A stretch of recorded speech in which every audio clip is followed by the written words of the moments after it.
Hi, everyone. As you begin to filter in, we're just going to give everybody another minute to log on before we get started.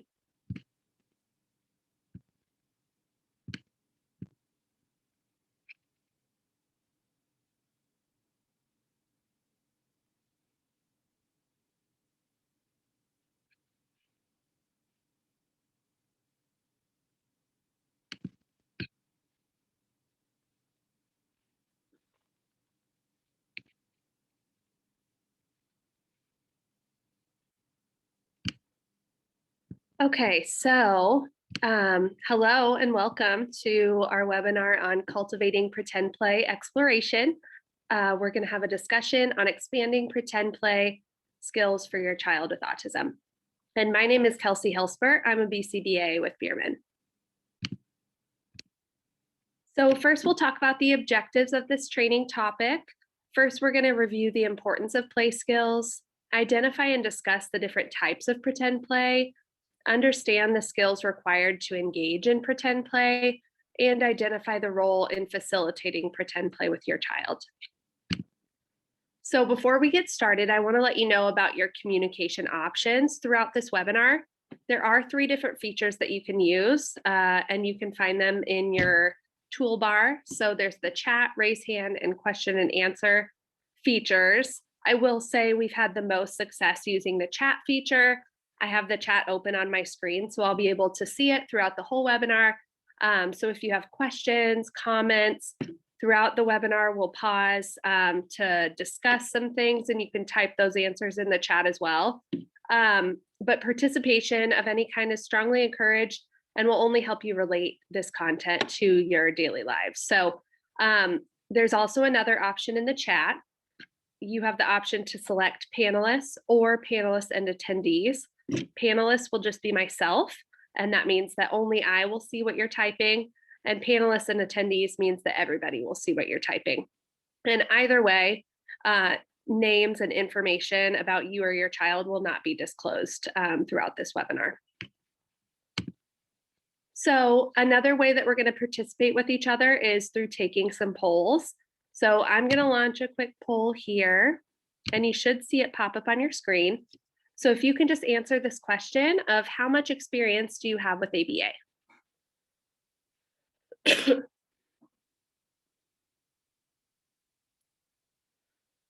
Great. So it looks like we have some people with no experience, some people with a decent amount of experience. So welcome, all of you. And I hope you're able to gain some new information out of this webinar. We're going to take one more quick poll here. So something else that I would like to know is we've been doing a play webinar series. This is the last one of the series. So if you've attended any of the previous play webinars, just answer that question here.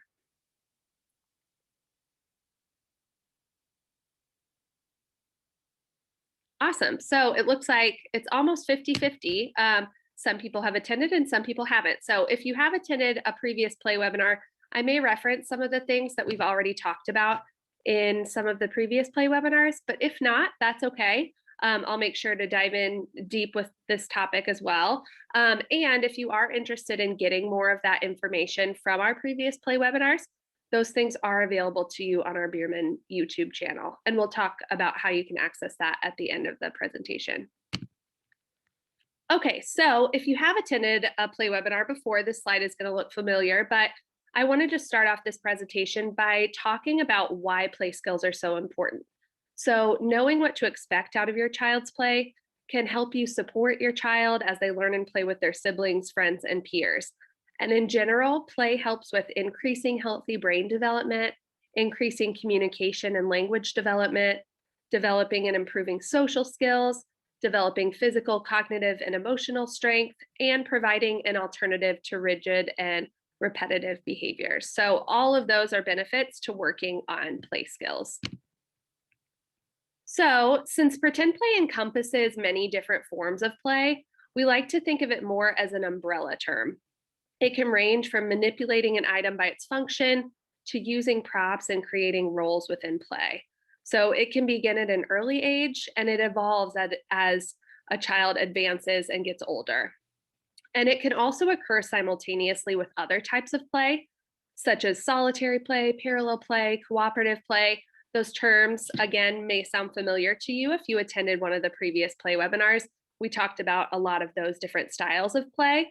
But if you weren't able to attend and you are interested, like I said, you can access that information on our YouTube channel. But for all the different layers of pretend play, a certain amount of language development and understanding are required. So let's break down the different phases of pretend play and talk about that a little bit more. So there are 3 different levels of pretend play that we refer to, and we'll briefly discuss on this slide what each level encompasses before diving in deeper on the next slides. So the first level of pretend play is called fundamental play. Within this level of pretend play, you will see your child manipulating objects according to their function, such as stacking a block on top of another.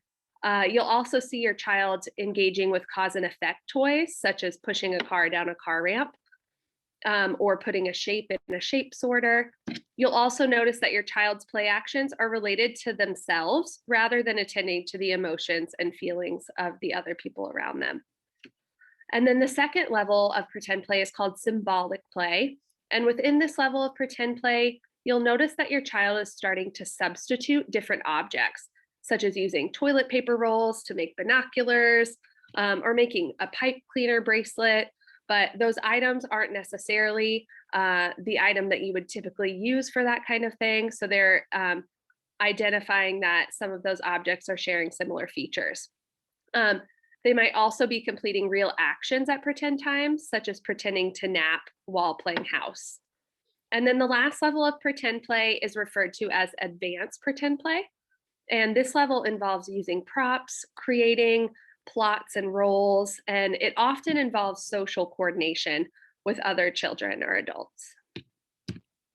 So before we dive in deeper with that, I do have another poll for us to take.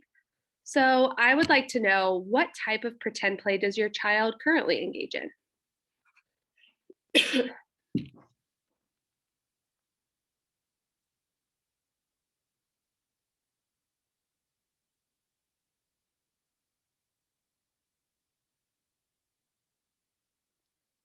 Okay, so it looks like everyone's child is at least engaging in some fundamental pretend play and even bleeding into symbolic pretend play. So that's great.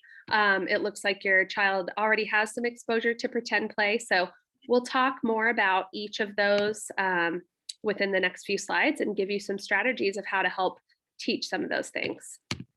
So also, before we get into that discussion though, I would love to know, and again, you can respond in the chat, when it comes to pretend play, what would you like your child to be able to do? So what would be one or more goals that you have in terms of pretend play for your child? And we'll take just a couple minutes to record your answers here in the chat.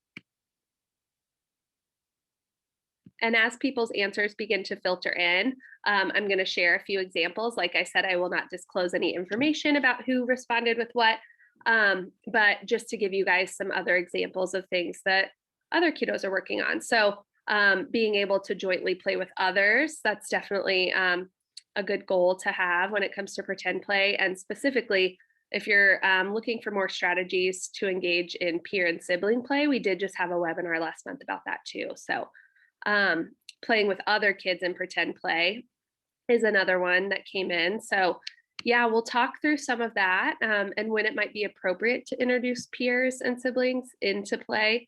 But we'll also talk about the different component skills or essential skills that your child might need before including somebody else within their play. All right, we're going to go ahead and move on, but if you haven't answered, feel free to just continue using the chat and we can get to some examples later. So, as mentioned, we're going to talk and take a closer look at fundamental play.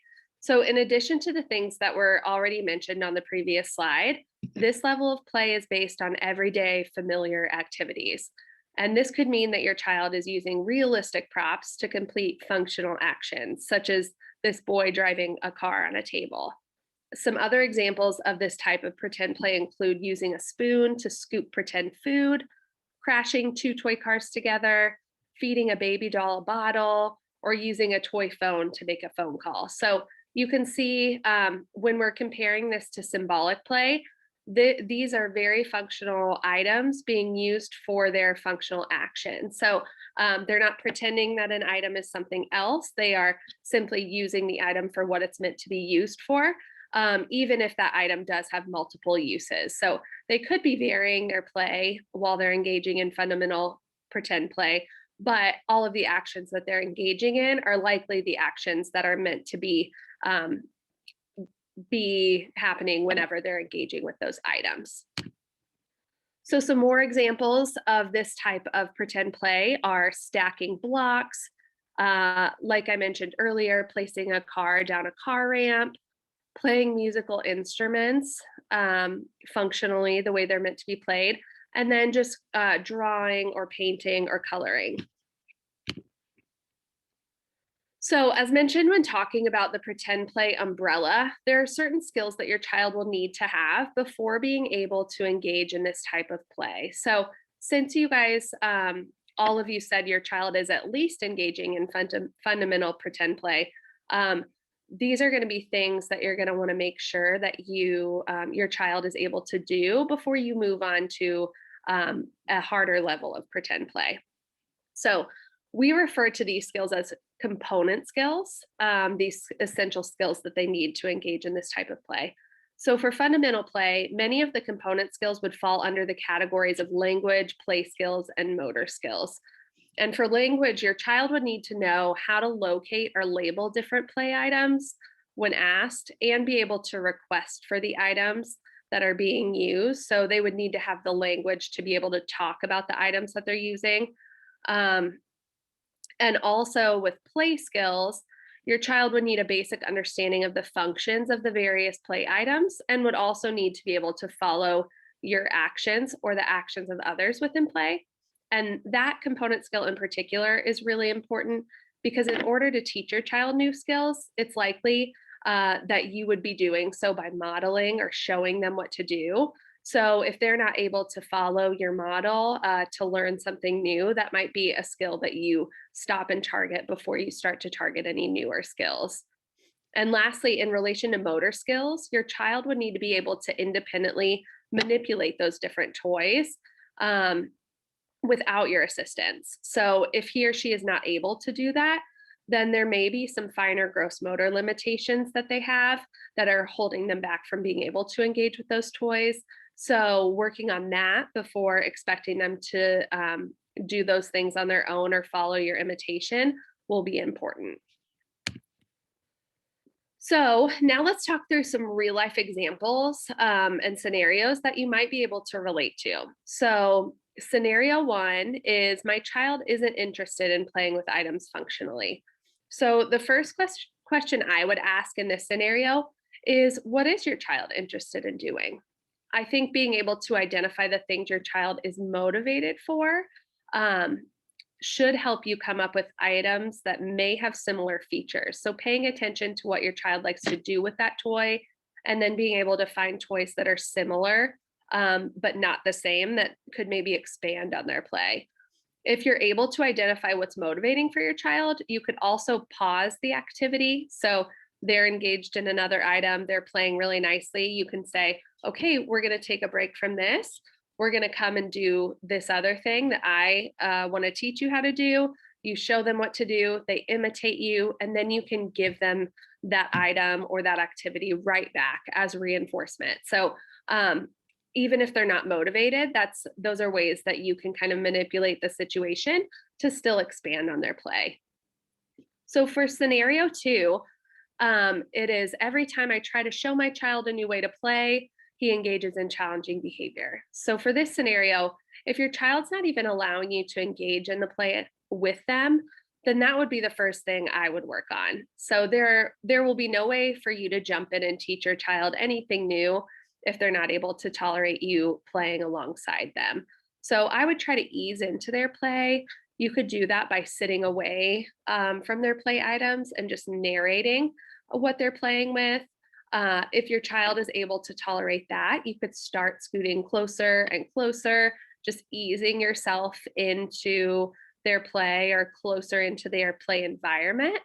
And then once you can do that, maybe you start picking up toys. Maybe it's not the toys that they're playing with, but it's toys around them.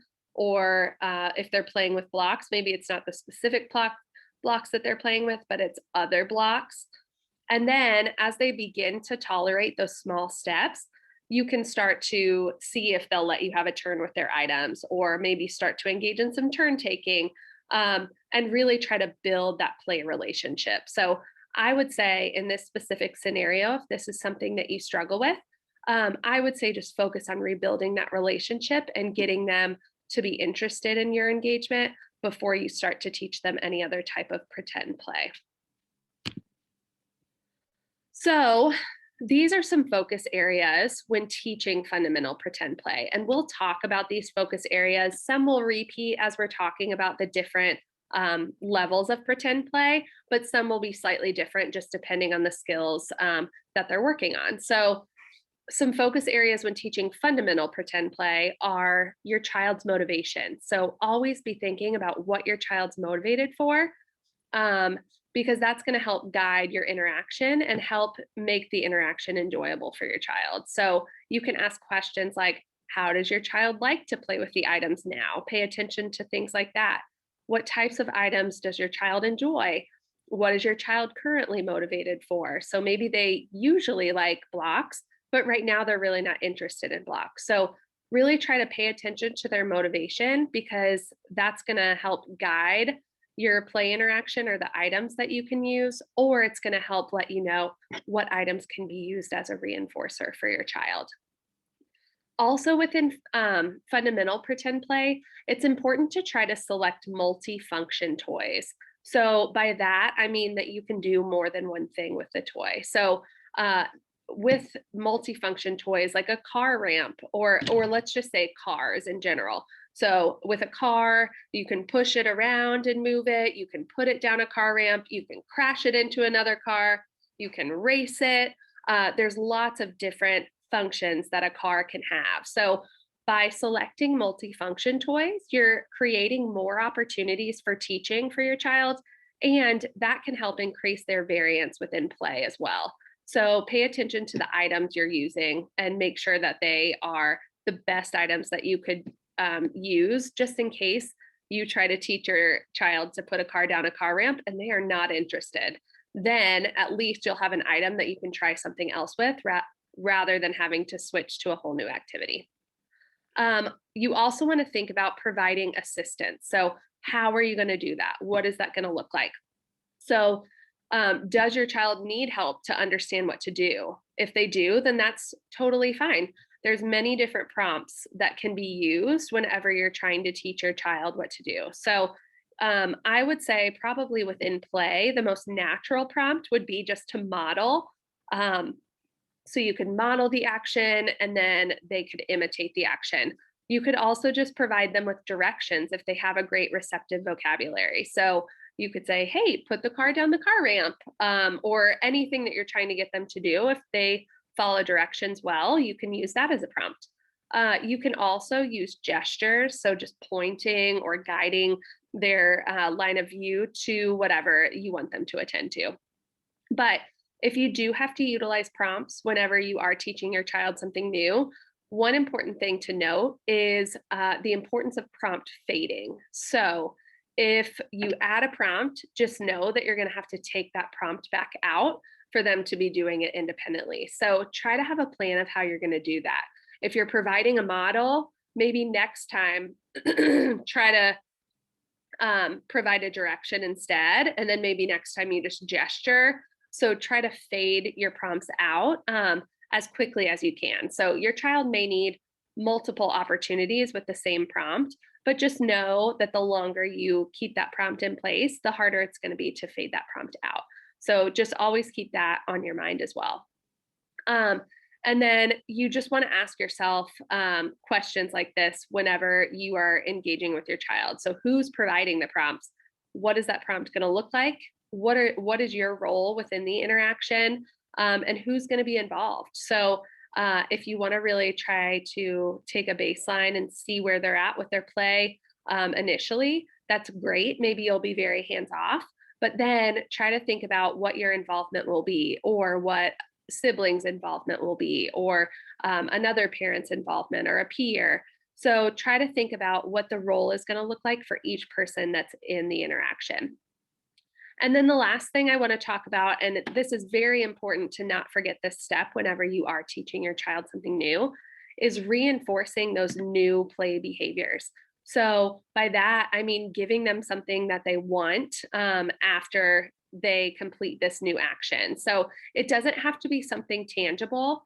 If they are motivated by praise, you can simply just provide them your attention, give them lots of praise, tell them they're doing a great job, things like that. But if your child isn't naturally motivated for those types of things, you may have to use some tangible or outside reinforcers to make sure that they understand that by engaging in these new behaviors, they're getting something good out of it that they want. Because it's likely if they're not already engaging in these behaviors, they just may not have motivation to engage in them. So we may have to use reinforcement to our advantage to help get them motivated to play in this way.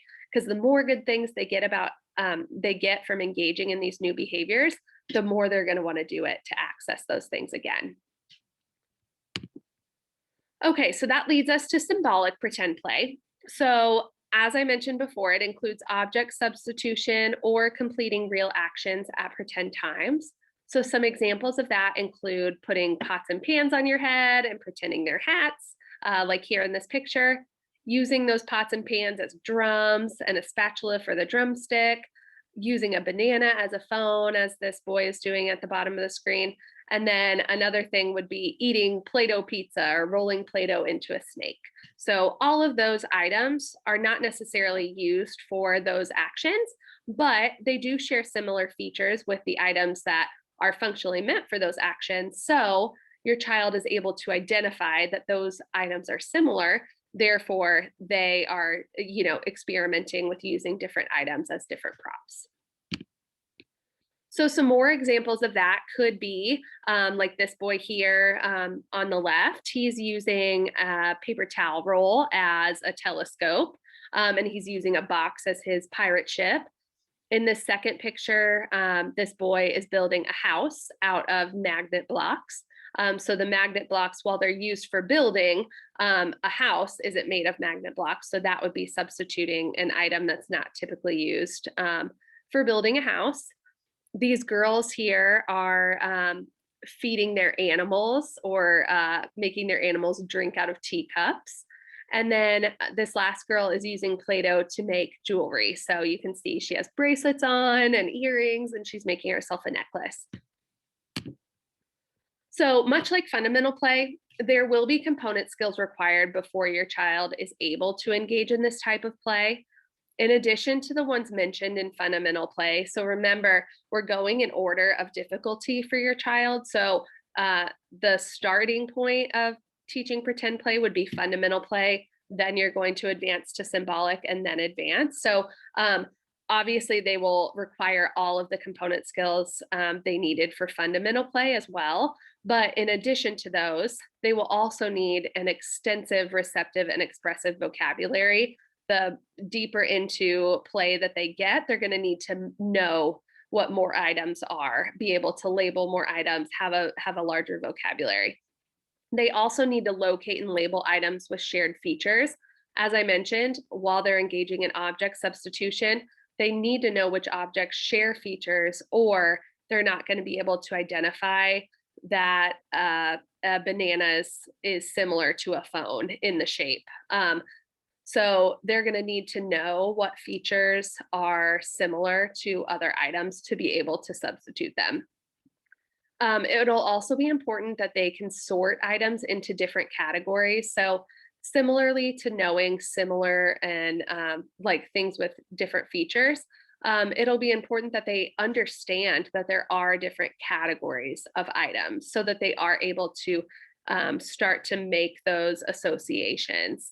And then also just a basic understanding of similar and different, just those concepts will help. So things like knowing the shapes, sizes, or colors of different items. So being able to categorize those things and understand that some things are similar, some things are different, will help them be able to make those associations and be able to substitute those items and play in those different ways.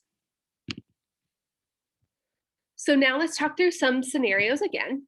The first one is my child only engages with items functionally. So if that's where they are right now, that's great. That means they're able to engage in fundamental pretend play, which is the first step in learning how to play in these other ways too.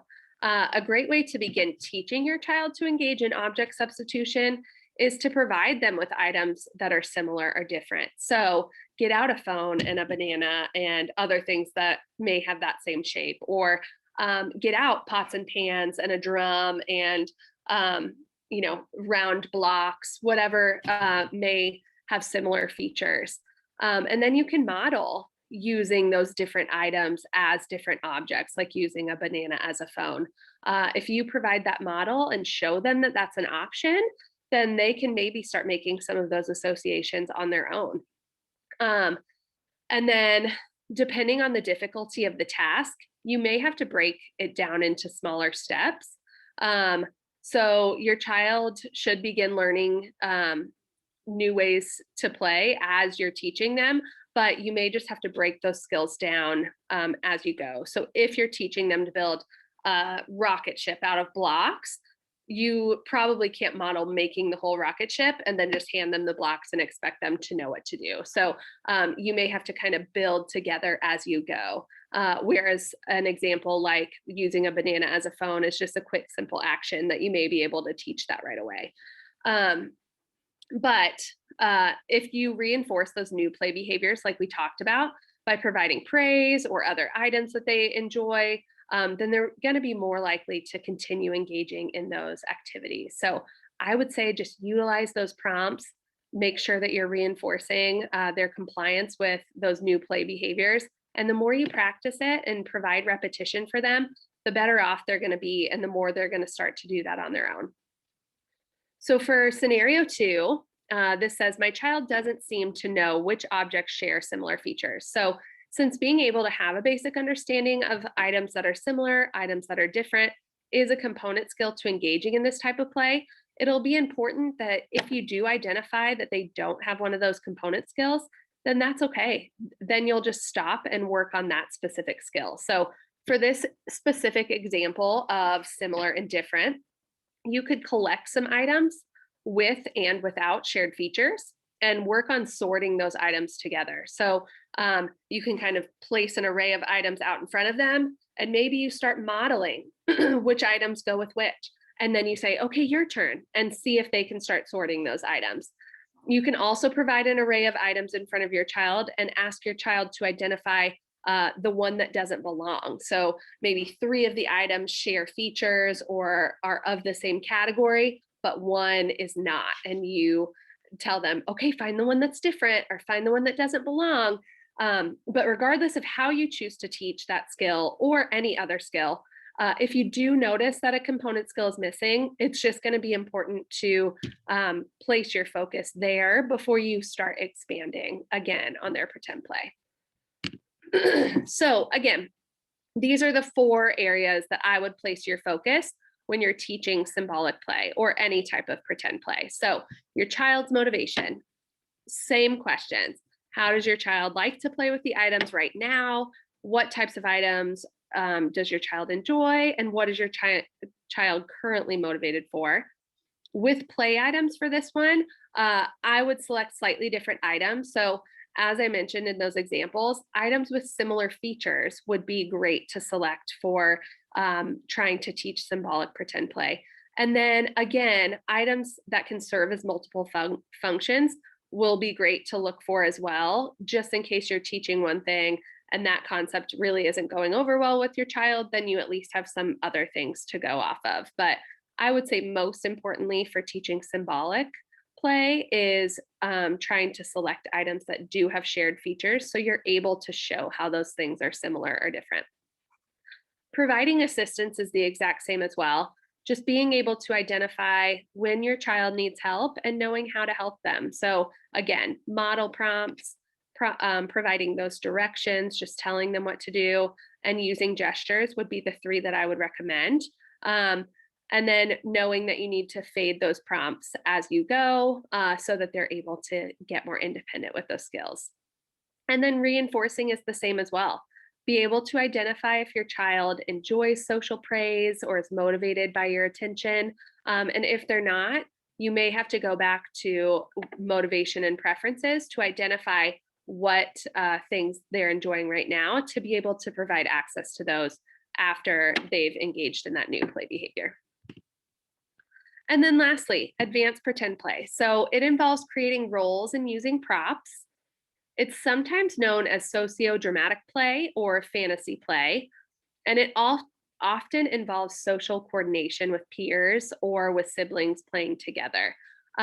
So I know many of you mentioned that your goals for your child are to be able to engage in pretend play with other people. So this happens better with familiar activities. So if your child is really good at playing with certain items and already knows how to do so, and maybe is engaging in some symbolic play already with those items, that would be where I would start when you're trying to get other peers or siblings involved. So I would also say if your child is having a really hard time with engaging with siblings or peers, try to start teaching them to play with others by using an adult or yourself first, and then moving to peers. So if you notice that when you get down to play with your child, much like that other example that we talked about, if you notice that when you're trying to play with the items with your child and your child is still having a hard time with it, then that's where I would start first, because your reactions will be able to be more controlled than a peer or sibling. So you're going to know how to prompt your child and when to kind of take a step back, whereas a peer or sibling may not be able to attend to those cues or know how to react to your child. So I would say before focusing on peers, make sure that your child can do something with an adult. And then I would start building in the peer relationship. So you can also do that by bringing in a peer while you're also engaged in the activity. So if you guys are engaged in the activity and then you have a peer or sibling come in, you can kind of coach the peer or sibling in what to do, or you can coach your child in how their sibling or peer is going to be involved. So if you're able to facilitate that interaction and show them each how to play with each other, or maybe you're just showing the sibling or peer ways that your child likes to play, and then they can start to do some of those actions. That will really help build that relationship as well. But in the same way we talked about involving you in the interaction and really easing into that, I would say do the same thing with a peer or a sibling, because it's not necessarily going to be motivating for your child right at first, especially if they're having a hard time with it. So you're going to have to show your child and get that buy-in from your child about why the peer or sibling can add value to that activity for them. Okay, so that kind of went off on a tangent of engaging siblings and peers, but it will likely happen the most in advanced pretend play. So it is important to talk about here. But some examples of advanced pretend play are dressing up as superheroes and flying around the room, going on a picnic with pretend play food, using shovels to dig for treasure like pirates, or playing school, and some kids having the role of student, some kids having the role of teacher. And then some more examples here. You can see in this example on the left, these kids are using a hammock as their boat, and one of them is using the telescope to look out for danger. Maybe one of them is the captain. They're likely having different roles within this interaction and cooperating together. You can see here in the second example, that this child is engaging alone, but she is pretending to be a grocery store worker and using the buttons, maybe getting some money or checking someone out. That is a great example of advanced pretend play. This third example involves a parent and a child and a sibling. So they made this awesome airplane out of a cardboard box and they're flying around the room. And like I said, being the parent and involving yourself in the interaction with a peer or sibling can be a great way to start, and make sure that they don't start developing those negative habits against each other and not really enjoying their play together. You can really facilitate and help them understand how playing together can be fun for each of them.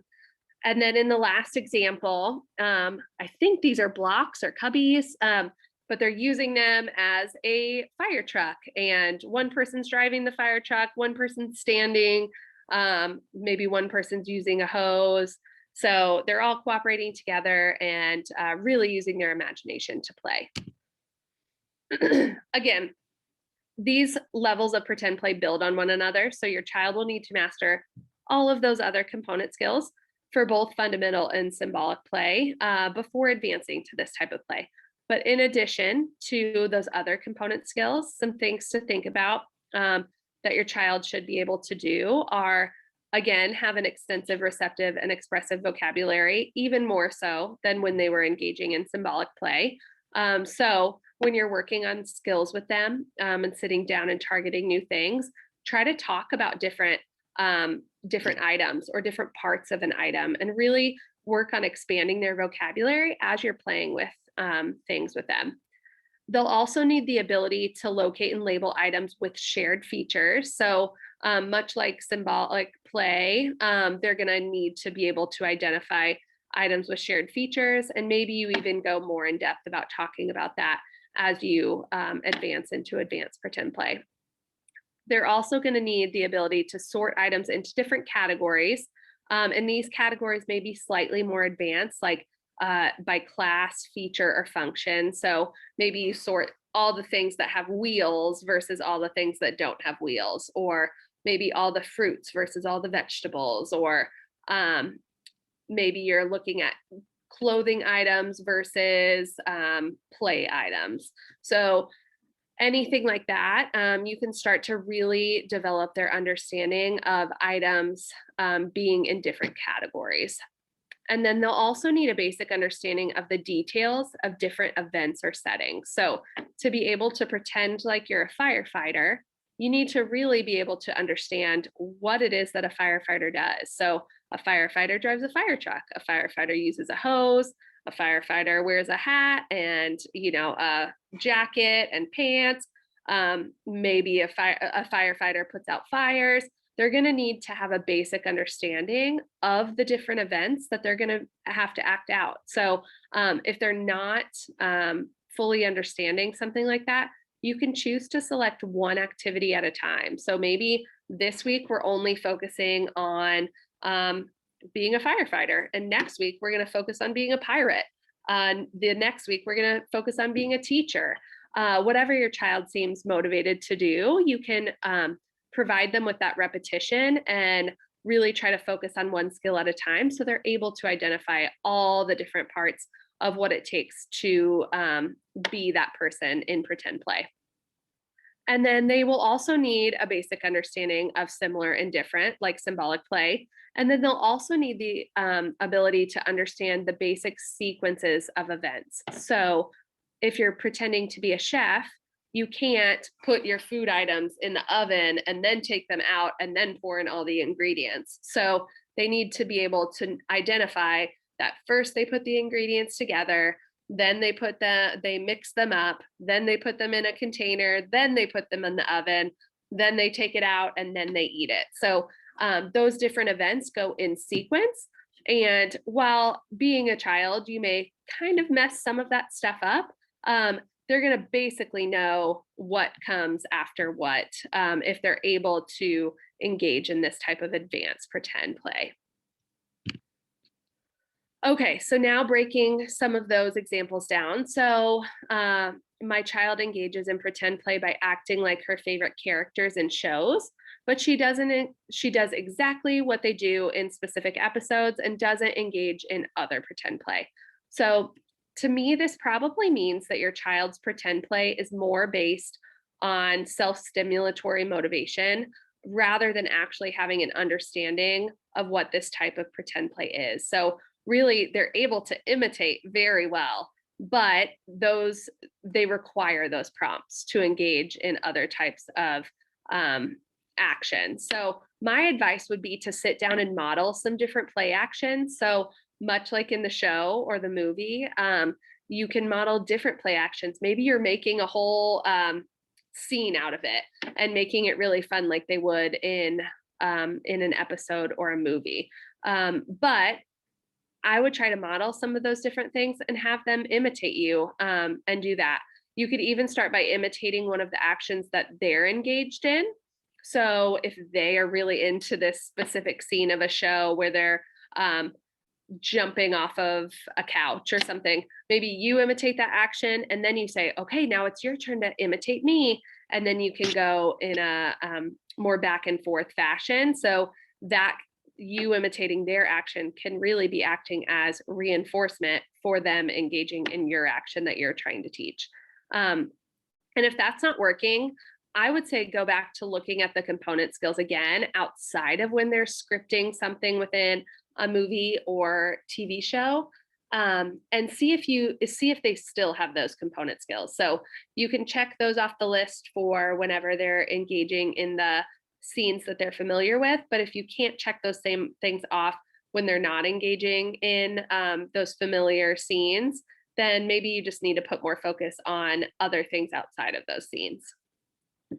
And then for scenario 2, my child engages in pretend play alone, but has trouble involving other peers into their play. So I really did talk a lot about this in the other slide, but as we talked about in the introductory slide, practice involving yourself or another adult before you involve a peer. So even as many of you know, I'm sure, involving a peer is a huge obstacle in itself. So I would say just practicing with an adult, making sure they're comfortable with that first, and then using yourself to kind of fade into that peer interaction and then fading out of that peer interaction as you feel like they're getting more comfortable together in that interaction.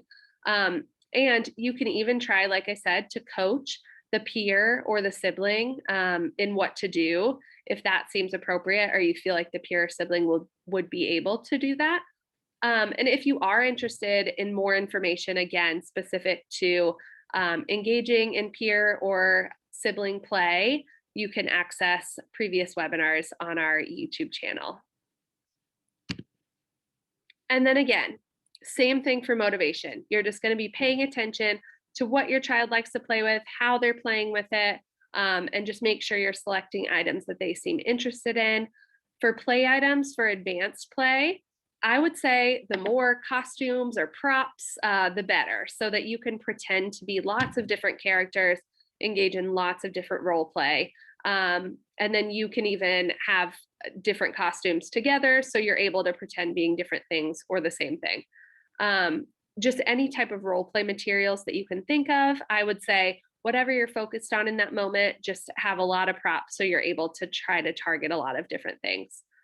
And then again, items that can serve as multiple functions. So when your child gets tired of doing one action, they can evolve into doing many different actions with that item. Providing assistance is, again, the same across the board. Whenever your child needs help, jump in with one of those prompts. And then if your child seems to be doing better without the prompts, try to fade those prompts out as quickly as you can. And always make sure you're reinforcing new play behaviors, whether that be with praise, attention, or something outside of that play interaction.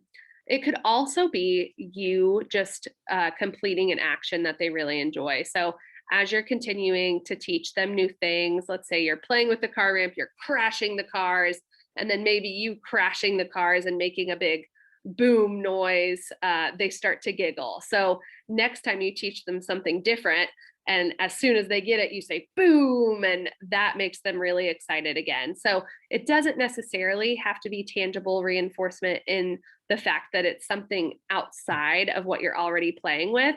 If you can identify things that they are interested in within that play interaction, that's even better. The more natural you can make that reinforcement, the better. It's just important to let them know that by doing these new things, they're getting good things out of it. So now that we've talked about all of the different types of pretend play, you may have some questions about some of the things that could pop up as you're teaching these things. So you may ask yourself, what if my teaching is not working? So it could be that you selected a skill or goal that is too difficult for your child at this time. It's also possible that your child is not motivated enough for the reinforcer that you selected. So what you're using as a reinforcer, maybe they're not really willing to work for that thing. So if this happens, try selecting an easier skill with the same materials. So again, using multifunction toys will be to your benefit because you can use the same items and just switch to something different. If the materials are what is holding you back from having a successful interaction, just try switching them out with something else. You can try manipulating the environment. So maybe they are bouncing around from object to object. And so you take a few moments to kind of clean up the space, put some things away out of reach, and then they can really just focus on the task that you're wanting them to. Or, as mentioned, you could provide a different reinforcer. So just keep paying attention to what they're motivated for. That may shift as you continue teaching them things. So just make sure that you're always paying attention to that. And then if you run out of ideas, just reach out to your behavior analyst for help. Or if you don't have a behavior analyst yet, I'm going to talk to you guys at the end about who to contact and when. And then also, this link is right here at the bottom of this page, but this link can get you to our Bierman YouTube channel. So this, again, will be recorded and emailed to you. So once you get that email, you can access that here, or it is really easy to just go into YouTube and then just type in Bierman and it should pop right up. So you may also ask yourself, how do I know what my child is ready for? So I know I listed a lot of different component skills that your child should have, but you may have been thinking, how do I even know if they have that? How can I teach that? So when you look for missing component skills, so really just try to think of that checklist of things that they may need to know. So you can even try to think about all the things that you know about a certain item. And if you go through the list and they don't know a handful of things, just start teaching them that. So these fundamental skills are required to execute those tasks. So again, just focus on the component skills if you think there are missing component skills there. So some examples of that are building a rocket ship out of blocks. So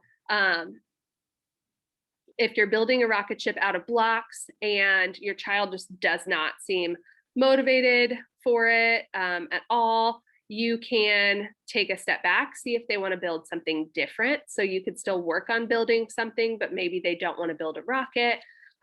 Maybe they don't want to use that specific type of block, but then you get magnet blocks and they seem more interested in that. So you could try to use those things. Let's say they don't even know what a rocket ship is. So instead of building a rocket ship, maybe you just take some time to teach them about rockets. You can read a book about rockets. You could watch a video about rockets, anything like that that will give them more information about what it is that you're building. So there are lots of different ways that you could look at these specific things. And then another thing, another example is using pots and pans as a drum set. So for this example, you're going to ask yourself some similar questions. Do they know what pots and pans are? Do they know what drums are? Do they know that pots and pans make noise? Do they seem interested in making noise? So your child's motivation and willingness to engage in the activity can tell you a lot about where to start.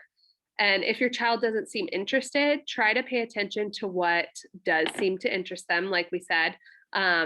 like maybe loud noises. Maybe that's something that's aversive to them. So using pots and pans to make loud noises really probably isn't something that they're going to enjoy. So if they start to give you cues like that, just make sure you take a step back and maybe focus on something else.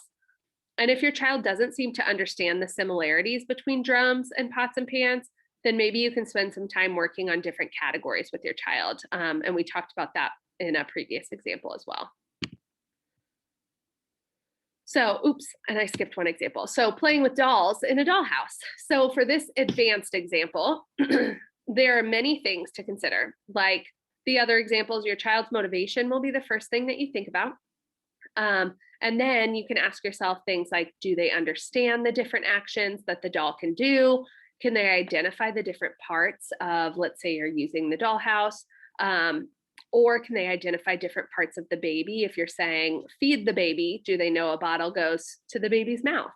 And if not, you can work on identifying and labeling those different features or those different parts. Once your child is able to locate and label those things, it'll make it much easier for you to provide prompts because they'll understand what those items are and where they can locate those things as you're giving them directions or showing them what to do.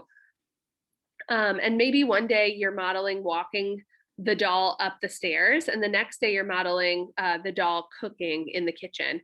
But much like what I discussed earlier, if they need repetition and they aren't really grasping a concept quickly, just take some time to repeat the same thing. So if you're walking the doll up the doll house and they're not imitating you, you could either switch to a different skill and see if you get more success with that, but it may just take several times of teaching that same thing. So I would say just focus on one thing at a time and then move on as they're getting it. But if they are getting overly frustrated at doing the exact same thing, that may be the cue that you need to focus on something different in that moment. So just follow your child's lead and do your best to assess which parts of the activity they may need more help with.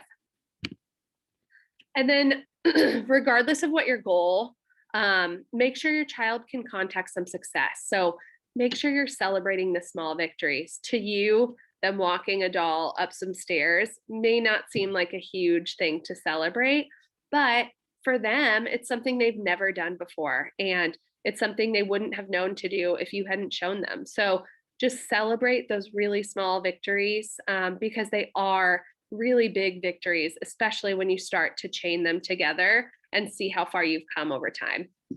And then another thing that's important is to create achievable goals that work up to a larger goal. So while the goals that you mentioned before in the chat, like being able to jointly play with others, that may be your larger goal. So try to think of some smaller goals that will work you up to that larger goal. So it's going to be important for them to contact success so that they're able to stay motivated and understand that they are doing what you're asking them to do. If you try to just jump to that big goal, they aren't going to be able to contact success and they're likely just not going to want to do it, or it's going to become more aversive to them. And then make the play opportunities fun and meaningful. So get into it, as silly as it seems sometimes. Try to make it seem really exciting because to them, if we're kind of just going through the motions, they're like, this isn't that fun. So they may not get a lot of buy-in that way. So just try to make it really fun for them, make it meaningful, and showing them things that they can do with the items that they enjoy. And just use your best judgment. So your plan didn't go perfectly, you can fix it. So again, break it down behaviorally, work on component skills, try to think about what you're using as reinforcement. Is that working? You can change things about the environment, like limiting distractions. Maybe there's not enough variety in the items that you chose. So you choose different items. Maybe they have too much access to everything. So you want to limit that a little bit. And then your response and involvement. Think about taking a step back if they're showing frustration, or analyze what consequences you're providing to see if they're still motivated to engage with you. And if you need to, just get more involved. If you've tried to back off and fade your prompts a little bit and that's not working, it's okay to step back in it's likely that they're not ready for you to fade back quite yet. So pay attention to their cues, and that's going to help you in identifying where you can meet them in the middle. So our last poll is next steps. So now that you know the different types of pretend play, what's your next step going to be toward teaching your child new pretend play skills?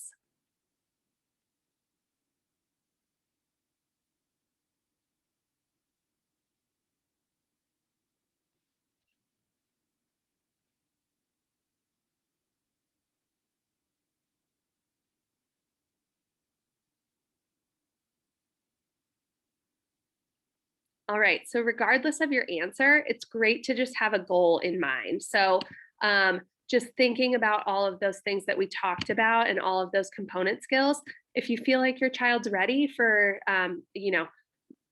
another level of play, that's great. Jump right in and see how they do. If you feel like your child was missing some of those component skills of the level of pretend play they were already engaging in, just hang out there and teach them some more component skills from there. So, really great. There's no right or wrong answer. It's simply just meeting your child where they are and figuring out what you can do to help get them to that next level. And lastly, again, just these focus areas to think about. So, really think about your child's motivation, the play items that you're using, and if they're the most appropriate items to use, how you can provide assistance or fade back your assistance, and then reinforce, reinforce, reinforce. So always make sure your child is motivated and engaged to continue. So now I'm just going to answer some frequently asked questions about webinars specifically. So as I mentioned before, this webinar will be recorded and you will be able to access it on our Bierman YouTube channel. And all of the other previous webinars that we have recorded are on that channel as well, along with some other training topics. So feel free to rewatch or utilize any of those webinars. And then if you're interested in attending some more webinars in the future, all of our webinars are at 8 p.m. Eastern Time.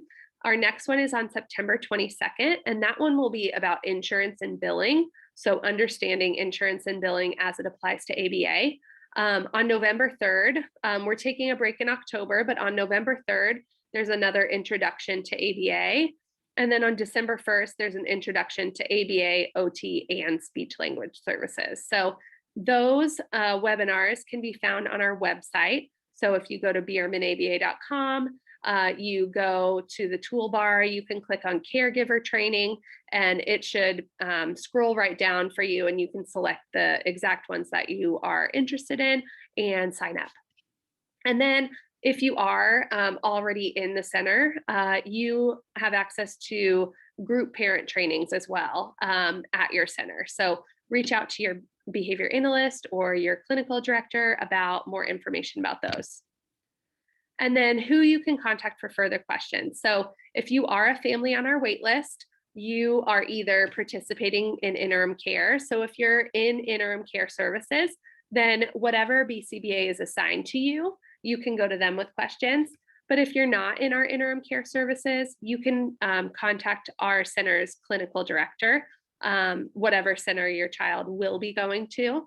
If you're a current client, you can reach out to your BCBA. And if you're a prospective client and you don't fit any of those categories, you can also use info@biermanaba.com for any of that information. And if you have anything specific to webinars or this specific webinar, you can email treva@biermanaba.com. So that concludes our presentation. I thank you guys again for all of your participation. If you have any other questions, I'm going to stick around to answer those. But if you don't, I really appreciate you coming to this webinar, and I hope you attend some in the future.